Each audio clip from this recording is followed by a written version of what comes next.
Hi everyone, എല്ലാവർക്കും skill റൈനോടെ current affairs സെക്ഷനിലേക്ക് സ്വാഗതം. നമ്മൾ ഇന്ന് ഡിസ്കസ് ചെയ്യാൻ പോകുന്നത് 2026 ഫെബ്രുവരി 15 PSC പ്രസിദ്ധീകരിച്ചിട്ടുള്ള PSC ബുള്ളറ്റിൽ നിന്നുള്ള പ്രധാനപ്പെട്ട കറണ്ട് അഫയർ ടോപ്പിക്കുകളാണ്. നമ്മൾ ഇതിൻ്റെ പാർട്ട് 1 ക്ലാസ് എന്ത് ചെയ്തിട്ടുണ്ട്, നേരത്തെ നമ്മുടെ സ്കിൽ റൈനോടെ യൂട്യൂബ് ചാനൽ ഇട്ടിട്ടുണ്ട്. കാണാത്തവരാണെങ്കിൽ എന്ത് ചെയ്യുക, ആ ക്ലാസ് കൂടെ പോയി എന്ത് ചെയ്യുക, കാണുക. അതിൻ്റെ പാർട്ട് 2 ക്ലാസ് ആണ് നമ്മൾ ഇന്ന് ഡിസ്കസ് ചെയ്യാൻ പോകുന്നത്. അപ്പോൾ എല്ലാവർക്കും എന്ത് ചെയ്യാം, എനർജറ്റിക് ആയിട്ട് ക്ലാസ്സിലോട്ട് പോകാം. ആദ്യത്തെ ചോദ്യം, ഹൈഡ്രജൻ ഉപയോഗിച്ച് പ്രവർത്തിക്കുന്ന ബസ്സുകൾ സർവീസ് നടത്തുന്ന ആദ്യ ഇന്ത്യൻ വിമാനത്താവളം ഏതാണ്? സിയാലാണ്. കൊച്ചി അന്താരാഷ്ട്ര വിമാനത്താവളമാണ്. ക്വസ്റ്റ്യൻ എന്താണ്? ഹൈഡ്രജൻ ഉപയോഗിച്ച് പ്രവർത്തിക്കുന്ന ബസ്സുകൾ സർവീസ് നടത്തുന്ന ആദ്യ ഇന്ത്യൻ വിമാനത്താവളം ഏതാണ്? സിയാലാണ്. സിയാലിന്റെ ഫുൾ ഫോം എന്താണ്? Kochi international airport limited. നമ്മൾ PSCയിൽ മുൻവർഷം സിയാലിനെ കുറിച്ചൊരു ചോദ്യം ചോദിച്ചിട്ടുണ്ട്. എന്താണ്? വേൾഡ് ഫസ്റ്റ് സോളാർ എയർപോർട്ട്, പൂർണ്ണമായും സൗരോർജ്ജത്തിൽ പ്രവർത്തിക്കുന്ന ലോകത്തിലെ ആദ്യത്തെ എയർപോർട്ട് ഏതാണ്? സിയാലാണ്. അതുപോലെ തന്നെ ഇന്ത്യയിൽ പബ്ലിക് പ്രൈവറ്റ് പാർട്ണർഷിപ്പിൽ സ്ഥാപിച്ച ആദ്യത്തെ എയർപോർട്ടും ഏത് തന്നെയാണ്? സിയാലാണ്. ഇവിടെ ഏകദേശം 46,000-ഓളം സോളാർ പാനൽസ് എന്ത് ചെയ്തിട്ടുണ്ട്, ഘടിപ്പിച്ചിട്ടുണ്ട്. വേറൊരു കാര്യം കൂടെ, കേരളത്തിലെ ഏറ്റവും വലിയ എയർപോർട്ടും തന്നെയാണ് നമ്മുടെ സിയാലാണ്. അപ്പോൾ നമ്മുടെ PSC ആസ്പിറൻസിന് ഇതിന് 2 പോയിന്റ്സ് എടുക്കാൻ പറ്റും.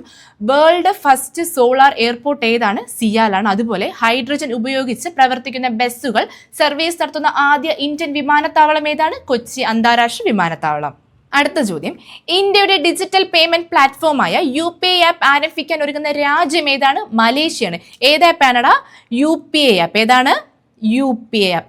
ഇന്ത്യയുടെ ഡിജിറ്റൽ പേയ്മെന്റ് പ്ലാറ്റ്ഫോമായ UPI ആപ്പ് ആരംഭിക്കാൻ ഒരുങ്ങുന്ന രാജ്യം ഏതാണ്? അത് നമ്മുടെ മലേഷ്യയാണ്. അതുപോലെ ഇവിടുത്തെ പ്രധാനമന്ത്രിയെ കൂടെ നിങ്ങളൊന്ന് അറിഞ്ഞിരിക്കണം. ആരാണ്? അൻവർ ഇബ്രാഹിം. അൻവർ ഇബ്രാഹിമാണ്. ആരാണ്?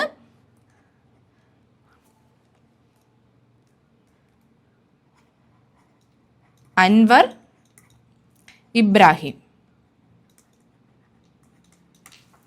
എവിടുത്തെ പ്രധാനമന്ത്രിയാണ്? മലേഷ്യയിലുള്ള. അപ്പോൾ ഇന്ത്യയുടെ ഡിജിറ്റൽ പേയ്മെന്റ് പ്ലാറ്റ്ഫോമായ UPI ആപ്പ് ഏതാണ്? UPI ആപ്പ് ആരംഭിക്കാൻ ഒരുങ്ങുന്ന രാജ്യം ഏതാണ്? മലേഷ്യയാണ്.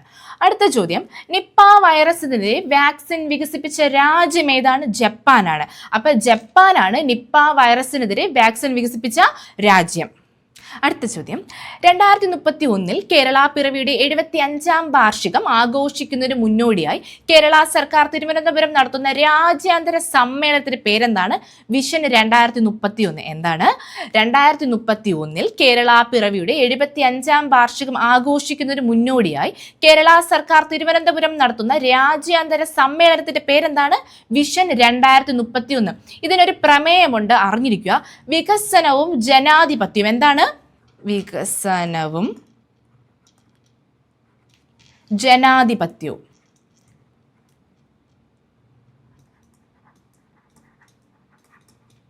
വികസനവും ജനാധിപത്യനായാണ്. വികസനവും ജനാധിപത്യവും പ്രമേയം അറിഞ്ഞിരിക്കണം.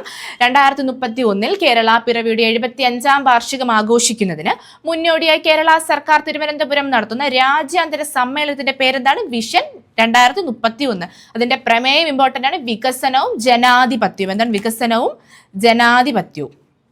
അടുത്ത്, സംസ്ഥാന സൂക്ഷ്മജീവിയെ ഔദ്യോഗികമായി പ്രഖ്യാപിച്ച രാജ്യത്തെ ആദ്യത്തെ സംസ്ഥാനം ഏതാണ്? ഇമ്പോർട്ടന്റ് ക്വസ്റ്റ്യൻ ആണ്. കേരളമാണ്. എന്താണ്? സംസ്ഥാന സൂക്ഷ്മജീവിയെ ഔദ്യോഗികമായി പ്രഖ്യാപിച്ച രാജ്യത്തെ ആദ്യത്തെ സംസ്ഥാനം ഏതാണ്? അത് കേരളമാണ്. അപ്പോൾ സംസ്ഥാനത്തെ ആദ്യത്തെ സൂക്ഷ്മജീവിയെ ഔദ്യോഗികം പ്രഖ്യാപിച്ച കേരളമാണെന്നൊക്കെ നമ്മൾ ഈ ചോദ്യത്തിലൂടെ പഠിച്ചു. ഇനി ഏതാണ് ആ സൂക്ഷ്മജീവി, അല്ലെങ്കിൽ എന്താണ് അതിൻ്റെ പേര്? ബാസില്ലസ് സബ്സ്റ്റീലസ്. എന്താണ് എൻ്റെ പേരെന്താണ്? ബാസില്ലസ് ഉണ്ട്. ബാസില്ലസ് സബ്സ്റ്റീലസ് ആണ്. ബാസില്ലസ് സബ്സ്റ്റീലസ്. മറ്റേ ഉണ്ട് കേട്ടോ, ബാസില്ലസ് സബ്സ്റ്റീലസ്. ഇതൊരു നല്ല ബാക്ടീരിയ, അല്ലെങ്കിൽ ഒരു പ്രോബയോട്ടിക് ആയിട്ടൊരു ബാക്ടീരിയ ആണത്. ഇത് എവിടെയൊക്കെയാണ് കാണപ്പെടുന്നത്? ഇത് നമ്മുടെ പരിസ്ഥിതിയിലും അതേപോലെ ഹ്യൂമൻസിൻ്റെയും അനിമൽസിൻ്റെയും കുടലിലും അതേപോലെ പുളിപ്പിച്ച ഭക്ഷണങ്ങളിലും ആര് കാണപ്പെടാറുണ്ട്? ബാസില്ലസ് സബ്സ്റ്റീലസ് കാണപ്പെടാറുണ്ട്. ഇനി നമുക്കിതിനെ എന്തിനൊക്കെ യൂസ് ചെയ്യാം, അല്ലെങ്കിൽ ഇത് എന്താണ് ഇതിനെ കൊണ്ടുള്ള ഉപയോഗം എന്ന് വെച്ചാൽ, ഇത് ഏറ്റവും കൂടുതൽ യൂസ് ചെയ്യുന്നത് നമ്മുടെ ബയോടെക്നോളജി ഫീൽഡിലാണ്. എന്തിനാണ് ബയോടെക്നോളജി ഫീൽഡിൽ യൂസ് ചെയ്യുന്നത്? മെഡിസിൻസ് ഉണ്ടാക്കാൻ വേണ്ടിയിട്ട്, ആൻറ്റിബയോട്ടിക്സ് ഉണ്ടാക്കാൻ വേണ്ടിയിട്ട്, അതുപോലെ അഗ്രികൾച്ചർ ഫീൽഡിൽ ക്രോപ്സിൻ്റെ ഈൽഡ് ഇൻക്രീസ് ചെയ്യാൻ വേണ്ടിയിട്ട് നമ്മൾ ആരെ യൂസ് ചെയ്യാറുണ്ട്? ബാസില്ലസ് സബ്സ്റ്റീലസിനെ യൂസ് ചെയ്യാറുണ്ട്. അപ്പോൾ ഇതൊരു വളരെ ഇമ്പോർട്ടൻ്റ് ആയിട്ടൊരു ചോദ്യമാണ്.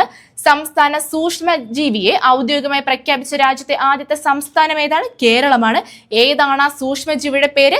ബാസില്ലസ് സബ്റ്റിലസ്. ഓക്കെ, അടുത്ത് സംസ്ഥാനത്തെ പക്ഷികളുടെ സമ്പൂർണ്ണ വിവരങ്ങൾ അടങ്ങുന്ന ബേർഡ് അറ്റ്ലസ് തയ്യാറാക്കിയ രണ്ടാമത്തെ ഇന്ത്യൻ സംസ്ഥാനം ഏതാണ്? ഗോവയാണ്. അപ്പൊ ബേർഡ് അറ്റ്ലസ് തയ്യാറാക്കിയ രണ്ടാമത്തെ ഇന്ത്യൻ സംസ്ഥാനം ഗോവയാണെങ്കിൽ ആദ്യത്തെ ഏതാണ്? കേരളമാണ്. ആദ്യത്തെ ഏതാണ്? കേരളമാണ്. അപ്പം ഗോവ എത്രാമത്തെയാണ്? രണ്ടാമത്തെയാണ്. ഓക്കെ, അപ്പൊ ഫസ്റ്റ് ഏതാണ്? രണ്ടാമത്തത് ഗോവ. ഫസ്റ്റ് ഏതാണ്? ആളുകളുണ്ട്. ഫസ്റ്റ് ഏതാണ്? കേരള. അപ്പോൾ സംസ്ഥാനത്തെ പക്ഷികളുടെ സമ്പൂർണ്ണ വിവരങ്ങൾ അടങ്ങുന്ന ബേർഡ് അലർട്ട്സ് തയ്യാറാക്കിയ രണ്ടാമത്തെ ഇന്ത്യൻ സംസ്ഥാനം ഗോവയാണ്. ഓക്കെ, ഇപ്പൊ നമ്മൾ ഈ പറയുന്നതിന്റെ കൂടെ തന്നെ നിങ്ങൾ എന്ത് ചെയ്യാടാ? പഠിച്ചു പോവാ. അടുത്ത ചോദ്യം, ഇന്ത്യയുടെ സഹായത്തോടെ ഇറാനിൽ നിർമ്മിക്കുന്ന തുറമുഖം ഏതാണ്? ചബഹാർ തുറമുഖം. ഏതാണ്? ചബഹാർ തുറമുഖം. അടുത്ത്, ഇന്ത്യയിലെ ആദ്യ മെനോപാസ് ക്ലിനിക് ആരംഭിച്ച സംസ്ഥാനം ഏതാണ്? മഹാരാഷ്ട്രയാണ്. ഇന്ത്യയിലെ ആദ്യ മെനോപാസ് ക്ലിനിക് സ്ഥാപിച്ച സംസ്ഥാനം ഏതാണെന്ന് വെച്ചാൽ ഏത് എഴുതോടാ? മഹാരാഷ്ട്രയാണ്. എന്താണ് ഈ മെനോപാസ് ക്ലിനിക്കിന്റെ ഉദ്ദേശം? അല്ലെങ്കിൽ പോട്ടെ, എന്താണ് ഈ മെനോപാസ് എന്ന് പറഞ്ഞു കഴിഞ്ഞാൽ സ്ത്രീകളിൽ 45 മുതൽ 55 വയസ്സാകുമ്പോൾ ആർത്തവം നിൽക്കുന്ന അവസ്ഥയാണ് മെനോപാസ് എന്ന് പറയുന്നത്. അപ്പൊ ഈ ടൈമിൽ സ്ത്രീകളിൽ ഉണ്ടാകുന്ന മാനസികമായും ശാരീരികമായുള്ള പ്രശ്നങ്ങളെ നേരിടാൻ വേണ്ടിയിട്ട് മഹാരാഷ്ട്ര സ്ഥാപിച്ച ക്ലിനിക്കാണ് എന്ത്? Menopause clinic. അപ്പൊ ഏത് സംസ്ഥാനമാണ് ആദ്യമായി ഇന്ത്യയിൽ മെനോപാസ് ക്ലിനിക് സ്ഥാപിച്ചെന്ന് വെച്ചാൽ ഏത് എഴുതോടെ? മഹാരാഷ്ട്രയാണ്. ഓക്കെ, അടുത്ത ചോദ്യം, കേന്ദ്ര സർക്കാർ നിശ്ചയിച്ചിട്ടുള്ള പുതിയ പ്രോട്ടോകോൾ പ്രകാരം വന്ദേ മാതരം ആലപിക്കാനുള്ള സമയദൈർഘ്യം എത്രയാണ്? 3 മിനിറ്റ് 10 സെക്കൻഡ്. എത്രയാണ്? 3 മിനിറ്റ് 10 സെക്കൻഡ് ആണ്. ഇനി വന്ദേ മാതരം എഴുതിയത് ആരാണ്? ബങ്കിം ചന്ദ്ര ചാറ്റർജി. ആരാണ്? ബങ്കിം ചന്ദ്ര ചാറ്റർജി. അപ്പം ബങ്കിം ചന്ദ്ര ചാറ്റർജിയാണ് എന്ത് എഴുതിയിട്ടുള്ളത്? വന്ദേ മാതരം എഴുതിയിട്ടുള്ളത്. എത്ര മിനിറ്റ് ആണ് ഇതിന്റെ സമയദൈർഘ്യം പറഞ്ഞാൽ? 3 മിനിറ്റ് 10 സെക്കൻഡ് ആണ്. ഓക്കെ, പുള്ളിക്കാരൻ എനിക്ക് തോന്നുന്നു 1870 എങ്ങാണ്ട് എഴുതിയതാണിത്. 1882 ആയപ്പോഴാണ് ആനന്ദമത് ആനന്ദമത് എന്ന് പറയുന്ന നോവലിൽ വന്ദേ മാതരം എന്ത് ചെയ്തത്? പബ്ലിഷ് ചെയ്തിട്ടുള്ളത്. അപ്പം കേന്ദ്ര സർക്കാർ നിശ്ചയിച്ചിട്ടുള്ള പുതിയ പ്രോട്ടോകോൾ പ്രകാരം വന്ദേ മാതരം ആലപിക്കാനുള്ള സമയദൈർഘ്യം എത്രയാണ്? 3 മിനിറ്റ് 10 സെക്കൻഡ്. ഇത് നമ്മളെ നാഷണൽ സോങ് ആണ്. ഇനി നാഷണൽ ആന്തം ഏതാണ്? ജനഗണമന. അത് എഴുതിയത് ആരാണ്? ടാക്കൂർ ആണ്. അതിന്റെ സമയദൈർഘ്യം എത്രയാണ്? 52 സെക്കൻഡ് ആണ്. അതുകൂടെ ഓർത്ത് വെച്ചിരുന്നു. ജനഗണമന എഴുതിയത് ആരാണ്? നമ്മുടെ നാഷണൽ ആന്തം എഴുതിയത് ആരാണ്? ടാക്കൂറാണ്. അതിന്റെ സമയദൈർഘ്യം എത്രയാണ്? 52 സെക്കൻഡ് ആണ്. ഓക്കെ, അടുത്ത സ്ലൈഡിലോട്ട് പോകാം. കേന്ദ്ര ആഭ്യന്തര മന്ത്രാലയത്തിന്റെ 2025 റാങ്കിംഗ് പ്രകാരം കേരളത്തിലെ മികച്ച പോലീസ് സ്റ്റേഷന് തിരഞ്ഞെടുക്കപ്പെട്ടത് ഏത് പോലീസ് സ്റ്റേഷനാണ്? Iritty police station. ഏതാണ്? Iritty police station. ഇത് എവിടെയാണ് കാണപ്പെടുന്നത്? കണ്ണൂരിലാണ് ഇരിട്ടി പോലീസ് സ്റ്റേഷൻ ഉള്ളത്. ഓക്കെ, കേന്ദ്ര ആഭ്യന്തര മന്ത്രാലയത്തിലെ 2025 റാങ്കിംഗ് പ്രകാരം കേരളത്തിലെ മികച്ച പോലീസ് സ്റ്റേഷന് തിരഞ്ഞെടുക്കപ്പെട്ടത് ഏത് പോലീസ് സ്റ്റേഷനാണ്? ഇരിട്ടി പോലീസ് സ്റ്റേഷനാണ്. എവിടെയാണിത്? കണ്ണൂരിലാണ്. ഓക്കെ, എവിടെ? കണ്ണൂർ. ഓക്കെ, അടുത്ത്, തൊഴിലിടങ്ങളിലെ സുരക്ഷാ പ്രശ്നങ്ങൾ അധികൃതരുടെ ശ്രദ്ധയിൽപ്പെടുത്താൻ ഫാക്ടറി ആൻഡ് ബോയിലേഴ്സ് വകുപ്പ് വികസിപ്പിച്ച മൊബൈൽ ആപ്ലിക്കേഷൻ ഏതാണ്? തൊഴിൽ സുരക്ഷ ആപ്പ്. ഇങ്ങനെയുള്ള കാര്യങ്ങളൊക്കെ എന്ത് ചെയ്യുക? പഠിച്ചിരിക്കണം. എന്തായാലും എന്താണ് തൊഴിലിടങ്ങളിലെ സുരക്ഷാ പ്രശ്നങ്ങൾ അധികൃതരുടെ ശ്രദ്ധയിൽപ്പെടുത്താൻ ഫാക്ടറി ആൻഡ് ബോയിലേഴ്സ് വകുപ്പ് വികസിപ്പിച്ച മൊബൈൽ ആപ്ലിക്കേഷൻ ഏതാണ്? തൊഴിൽ സുരക്ഷ ആപ്പ്. സ്വതന്ത്ര ഇന്ത്യയുടെ ചരിത്രത്തിൽ ലോക്സഭാ സ്പീക്കർമാർക്കെതിരെ അവിശ്വാസ പ്രമേയ നോട്ടീസ് നൽകപ്പെട്ട 4ാമത്തെ സ്പീക്കർ ഏതാണ്? ഓം ബിർളയാണ്. ഇമ്പോർട്ടന്റ് ആണ് ഈ ചോദ്യം. സ്വതന്ത്ര ഇന്ത്യയുടെ ചരിത്രത്തിൽ ലോക്സഭാ സ്പീക്കർമാർക്കെതിരെ അവിശ്വാസ പ്രമേയ നോട്ടീസ് നൽകപ്പെട്ട 4ാമത്തെ സ്പീക്കർ ഏതാണ്? ഓം ബിർള. 4ാമത്തെ സ്പീക്കർ ഓം ബിർളയാണെന്നുണ്ടെങ്കിൽ ആദ്യത്തെ സ്പീക്കർ ആരായിരിക്കും? GV മൗലങ്കാരാണ്. അതായത് സ്വതന്ത്ര ഇന്ത്യയിലെ ആദ്യത്തെ സ്പീക്കർ കൂടെയാണ് ആര്? GV മൗലങ്കാർ. ആരാണ് ഫസ്റ്റ് ഉള്ളത്? ആരാണ്? GV മൗലങ്കാർ. GV മൗലങ്കാർ ഏത് വർഷമാണ്? 1952 മുതൽ 56 വരെയാണ്. ഓക്കെ, അടുത്ത് രണ്ടാമത്തത് ആരായിരിക്കോടാ? സർദാർ ഹൂക്കം സിംഗ്. ആരാണ്? ഫസ്റ്റ് ഇയാളാണേ. Second okay, second Sardar Hukam Singh ആണ്. അപ്പം ആദ്യത്തേത് GV മൗലങ്കാർ ആണ്, രണ്ടാമത്തത് സർദാർ ഹൂകം സിംഗ് ആണ്, മൂന്നാമത്തത് ആരാണ്? ബൽറാം ജാക്കർ. ആരാണ്? ബൽറാം ജാക്കർ. അപ്പൊ 4 പേരുടെയും പേരൊന്ന് അറിഞ്ഞിരിക്കുക. ആരൊക്കെയാണ്? ആദ്യത്തത് GV മൗലങ്കാർ ആണ്, രണ്ടാമത്തെ സർദാർ ഹൂകം സിംഗ്, മൂന്നാമത്തത് ബൽറാം ജാക്കർ ആണ്, നാലാമത്തതാണ് ഓം ബിർള. ഒരു കാര്യം കൂടെ ഉണ്ട്, ഇന്ന് വരെയും ഒരു ലോക്സഭാ സ്പീക്കറുടെയും പദവി ഇതേപോലെ അവിശ്വാസ പ്രമേയത്തിലൂടെ എന്ത് ചെയ്തിട്ടില്ല? നഷ്ടപ്പെട്ടിട്ടില്ല. ഓർത്ത് വെച്ചിരുന്നു, ഇന്ന് വരെയും ഒരു ലോക്സഭാ സ്പീക്കറുടെയും പദവി എന്ത് ചെയ്തിട്ടില്ല? ഇതേപോലെ അവിശ്വാസ പ്രമേയത്തിലൂടെ എന്ത് ചെയ്തിട്ടില്ല? നഷ്ടപ്പെട്ടിട്ടില്ല. അതിന് കാരണമുണ്ട്. നമ്മളിപ്പോൾ പ്രമേയം കൊടുത്ത ഉടനെ അവരെ പിടിച്ച് പുറത്താക്കല്ല ചെയ്യുന്ന, അതിന് കുറച്ച് പ്രൊസീജിയേഴ്സ് ഉണ്ട്. എന്തെന്ന് പറഞ്ഞു കഴിഞ്ഞാൽ, നമ്മൾ ഈ പ്രമേയം, അവിശ്വാസ പ്രമേയം ആർക്കാണ് നൽകുന്നത്? ലോക്സഭയുടെ ജനറൽ സെക്രട്ടറിക്ക് നമ്മൾ നൽകുന്നുണ്ട്. എത്ര ദിവസം മുന്നേ നൽകും? 14 ദിവസം മുന്നേ നമ്മൾ നൽകുന്നുണ്ട്. ഇനി ഇത് എന്ത് ചെയ്യടാ? ഇനി ഇവർ സഭയിൽ ചർച്ച ചെയ്യാൻ വയ്ക്കും. ചർച്ച ചെയ്യാൻ വയ്ക്കാൻ വേണ്ടിയിട്ട് എന്തുണ്ട്? അവിടെ ഒരു ചെറിയൊരു ഒരു പണിയുണ്ട്. എന്താന്ന് വെച്ചാൽ, അവിടെ സഭയിലുള്ള 50 പേരെങ്കിലും എന്ത് ചെയ്യണം? എണീറ്റ് നിന്ന് പിന്തുണ അറിയിക്കണം. എന്തിന്? ഇത് ചർച്ച ചെയ്യാൻ താല്പര്യമുണ്ടെന്ന്. ഇനി 50 പേര് എണീറ്റില്ലെങ്കിൽ എന്താണ്? ആ ചർച്ച അവിടെ തന്നെ തള്ളിപ്പോ, അല്ലെങ്കിൽ തന്നെ ഈ പ്രമേയം അവിടെ തന്നെ ചർച്ച പോലും നടക്കത്തില്ല. ചർച്ച പോലും നടക്കാതെ ഈ പ്രമേയം എന്ത് ചെയ്യും? അവിടെ തന്നെ തള്ളിപ്പോവും. ഇനി ചർച്ച നടന്നെന്ന് വിചാരിക്കുക. അങ്ങനെയാണെങ്കിൽ സഭയുടെ ഭൂരിപക്ഷം വോട്ട് വേണം. എന്തിന്? ഈ പ്രമേയം വിജയിപ്പിക്കാൻ വേണ്ടിയിട്ട്. അങ്ങനെ ഇപ്പൊ പ്രമേയം വിജയിച്ചു കഴിഞ്ഞാൽ, അല്ലെങ്കിൽ അവിശ്വാസ പ്രമേയത്തിലൂടെ ഒരാളെ പദവി നീക്കം ചെയ്യണം എന്നുണ്ടെങ്കിൽ, അതിപ്പോൾ സക്സസ് ആയി കഴിഞ്ഞാൽ അപ്പം തന്നെ എന്ത് ചെയ്യണം? സ്പീക്കർ പദവി ഒഴിഞ്ഞു കൊടുക്കണം. ഓക്കെ, നമുക്കിപ്പോൾ ഇവിടെ വേണ്ടത്, സ്വതന്ത്ര ഇന്ത്യയുടെ ചരിത്രത്തിൽ ലോക്സഭാ സ്പീക്കർമാർക്കെതിരെ അവിശ്വാസ പ്രമേയ നോട്ടീസ് നൽകപ്പെട്ട 4ാമത്തെ സ്പീക്കർ ഏതാണ്? ഓം ബിർളയാണ്. അപ്പൊ നിങ്ങൾ എന്ത് ചെയ്യുക? ആദ്യത്തെയും രണ്ടാമത്തെയും മൂന്നാമത്തെയും അറിഞ്ഞിരിക്കുക. ആദ്യത്തെ ആരാണ്? GV മൗലങ്കാർ ആണ്, രണ്ടാമത്തത് സർദാർ ഹുക്കും സിംഗ് ആണ്, മൂന്നാമത്തെ ആരാണ്? ബൽറാം ജാക്കർ. ഓക്കെ, അടുത്ത്, സംസ്ഥാനത്ത് ഒരു നദിക്ക് കുറുകെ നിർമ്മിക്കുന്ന ഏറ്റവും നീളം കൂടിയ പാലം ഏതാണ്? അമ്പൂരിയിലെ കുമ്പിച്ചൽ കടവ് പാലം. ഏതാണ്? അമ്പൂരിയിലെ കുമ്പിച്ചൽ കടവ് പാലം. അടുത്ത്, രാജ്യത്തെ ആദ്യത്തെ ആശുപത്രി Kerala institute of organ transplantation നിലവിൽ വരുന്നത് എവിടെയാണ്? കോഴിക്കോട് ചേവയൂരിൽ. എവിടെയാണ്? കോഴിക്കോട് ചേവായൂരിലാണ് വരുന്നത്. രാജ്യത്തെ ആദ്യത്തെ ആശുപത്രി Kerala institute of organ transplantation നിലവിൽ വരുന്നത് എവിടെയാണ്? കോഴിക്കോട് ചേവയൂരിൽ. ഓക്കെ, അടുത്ത ചോദ്യം, ഇന്ത്യയിൽ തപാൽ വകുപ്പ് പപ്പറ്റ്സ് ഓഫ് ഇന്ത്യ എന്ന പേരിൽ പുറത്തിറക്കിയ 8 സ്മാരക സ്റ്റാമ്പ് പരമ്പരയിൽ കേരളത്തിൽ നിന്നും ഇടം പിടിച്ച കലാരൂപം ഏതാണ്? ഏതാണ്? പാവകളി. ഏതാണ്? പാവകളി. ഏതിലാണടാ തപാൽ വകുപ്പിന്റെ പപ്പറ്റ്സ് ഓഫ് ഇന്ത്യ എന്ന പേരിൽ പുറത്തിറങ്ങിയ 8 സ്മാരക സ്റ്റാമ്പ് പരമ്പരയിൽ കേരളത്തിൽ നിന്നും ഇടം പിടിച്ച കലാരൂപം ഏതാണ്? പാവകളി. ഇമ്പോർട്ടൻ്റ് ആണേ. അടുത്ത്, കേരളത്തിലെ ആദ്യ ഗ്ലോബൽ ഗോൾഡ് സിറ്റി നിലവിൽ വരുന്നത് എവിടെയാണ്? മട്ടന്നൂർ. മട്ടന്നൂർ എവിടെയാണ്? അതും കണ്ണൂരിലാണ്. എവിടെയാണ്? കണ്ണൂരിലാണ്.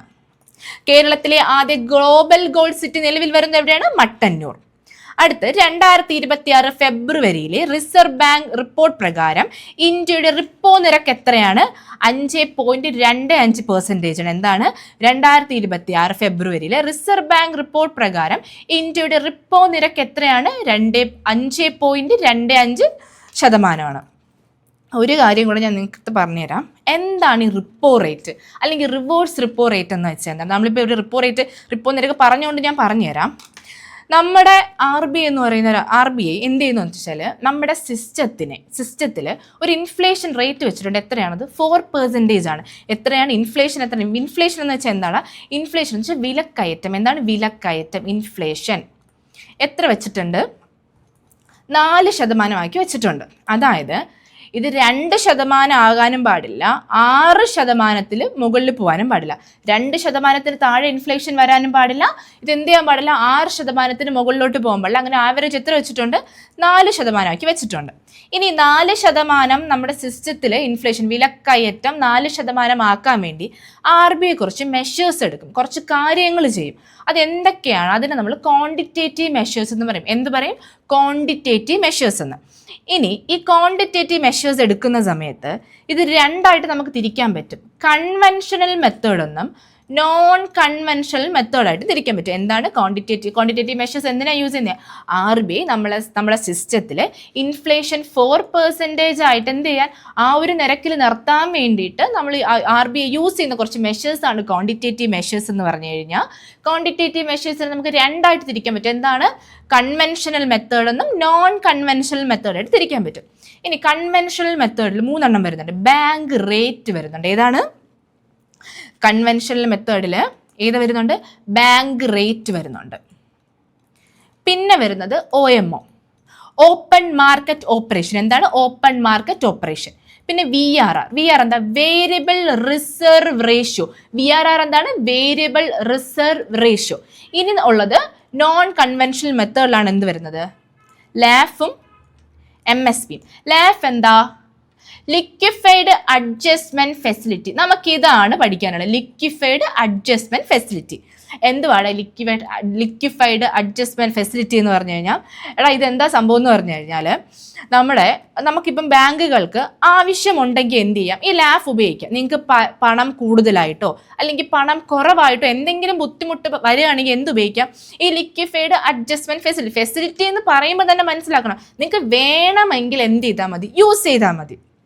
നമ്മളിപ്പോൾ ഒരിടത്ത് പഠിക്കാൻ പോകുന്ന സമയത്ത് അവിടെ നമ്മൾ വെള്ളം വെച്ചിരിക്കും അല്ലേ, ഡ്രിങ്കിങ് വാട്ടർ വെച്ചിരിക്കും, പ്യൂരിഫയറിലൊക്കെ വെച്ചിട്ട്. നമ്മളിപ്പോൾ കുപ്പിയിലും വെള്ളം കൊണ്ടും നമുക്ക് വേണമെങ്കിൽ അവർ വച്ചിരിക്കുന്ന വെള്ളം എടുത്ത് കുടിച്ചാൽ പോരെ. അത് കണക്കാണ് ലാഫ്. RBI പ്രൊവൈഡ് ചെയ്തിരിക്കുന്ന ഈ ലാഫ് അത് കണക്കാണ്. പക്ഷേ ഇതിൻ്റെ അകത്ത് കിടക്കുന്ന ഒരു സംഭവം എന്ന് പറഞ്ഞു കഴിഞ്ഞാൽ, ഈ RBI ഇത് ഫെസിലിറ്റി എന്ന് പറയുന്നുണ്ടെങ്കിലും നമ്മളെ ബാങ്കുകളെ കൊണ്ട് ഇത് യൂസ് ചെയ്യിപ്പിക്കും എന്ന് പറഞ്ഞു കഴിഞ്ഞാൽ, അതെങ്ങനെയാന്ന് പറഞ്ഞു കഴിഞ്ഞാൽ, ഈ ലാഫിൻ്റെ താഴെ വരുന്നതാണ് കേട്ടോ റിപ്പോ റേറ്റ് എന്ന് പറഞ്ഞു കഴിഞ്ഞാൽ. ലാഫിൽ നമുക്ക് പണം എന്ത് ചെയ്യാം? ഈ ലാഫിനെ പറ്റി പറയുമ്പം ലിക്വിഫൈഡ് അഡ്ജസ്റ്റ്മെൻറ്റ് ഫെസിലിറ്റിയാണ്. മാച്ച് കളഞ്ഞിട്ട് മുകളിൽ എഴുതാവേ. ലിക്വിഫൈഡ്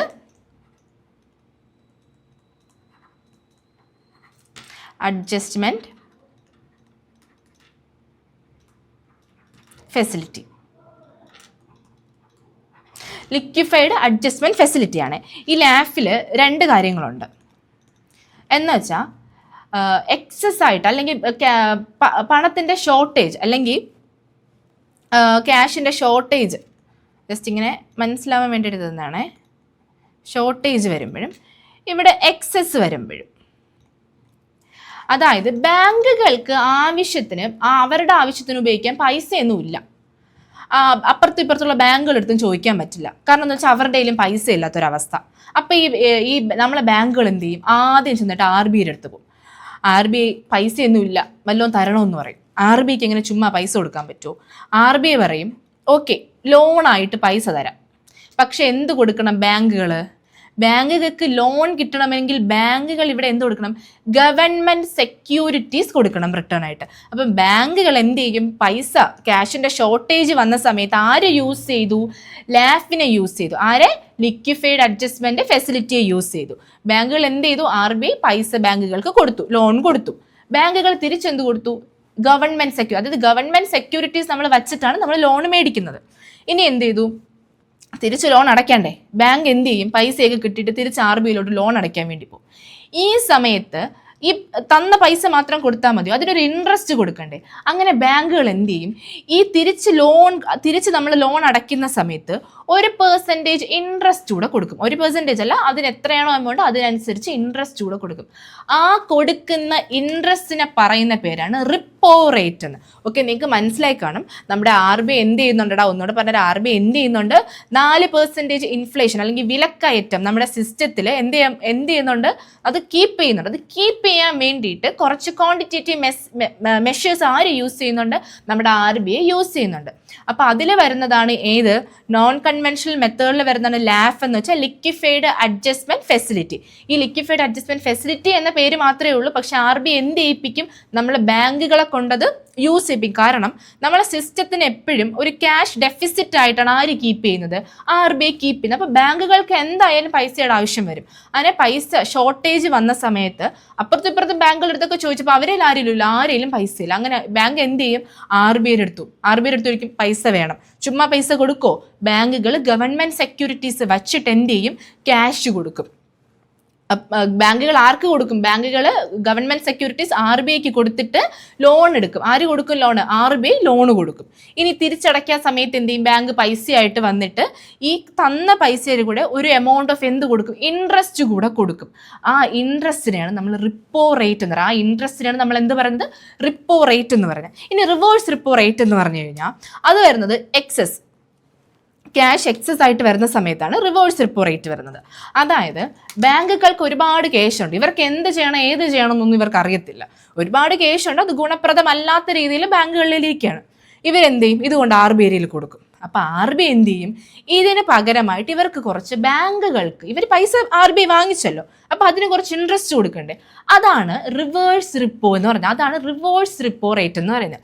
ബേസിക്കലി RBIക്ക് സന്തോഷമാണ്. കാരണം എന്ന് വെച്ചാൽ ബാങ്കുകളിൽ അനാവശ്യമായിട്ട് പൈസ ഉണ്ടായിട്ടും അവർ വിലക്കയറ്റത്തിന് അല്ലെങ്കിൽ ഇൻഫ്ലേഷൻ അനുവദിക്കാതെ പൈസ സൂക്ഷിച്ച് പാർക്ക് ചെയ്യുന്ന എവിടെയാണ്? RBIയിലാണ്.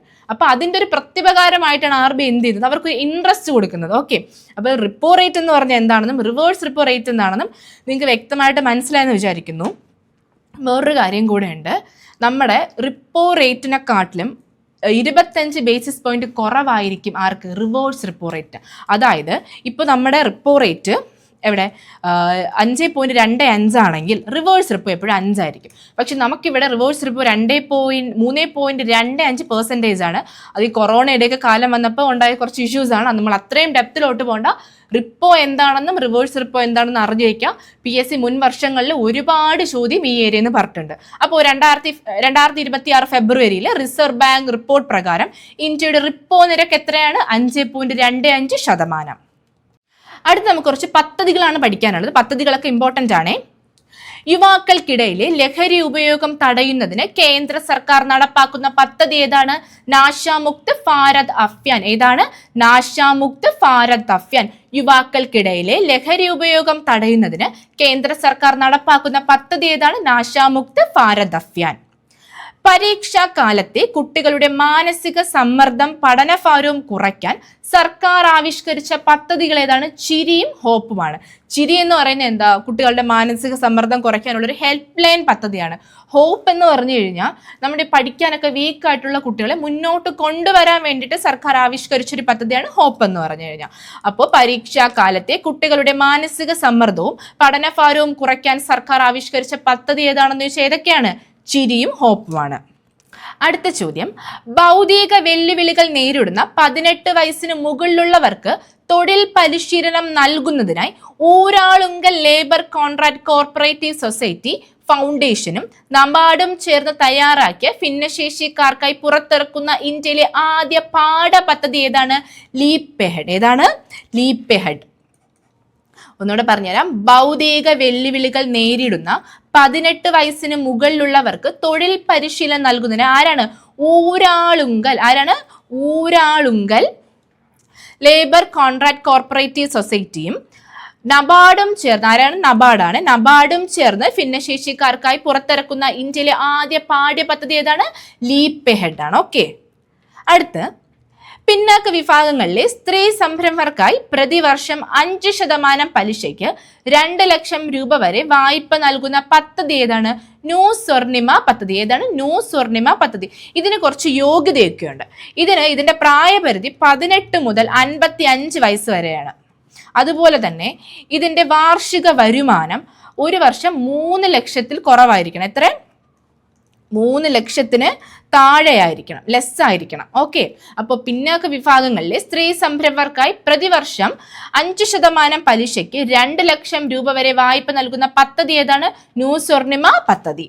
അടുത്ത ചോദ്യം, പൊതുവിദ്യാലയങ്ങളിലെ കുട്ടികളുടെ ശാരീരിക മാനസിക ഉന്നമനം ലക്ഷ്യമിട്ട് ആരോഗ്യ കുടുംബക്ഷേമ വകുപ്പ് നടപ്പാക്കുന്ന പദ്ധതി ഏതാണ്? അക്ഷരം ആരോഗ്യം. ഏതാണ്? പൊതുവിദ്യാലയങ്ങളിലെ കുട്ടികളുടെ ശാരീരിക മാനസിക ഉന്നമനം ലക്ഷ്യമിട്ട് ആരോഗ്യ കുടുംബക്ഷേമ വകുപ്പ് നടപ്പാക്കുന്ന പദ്ധതി ഏതാണ്?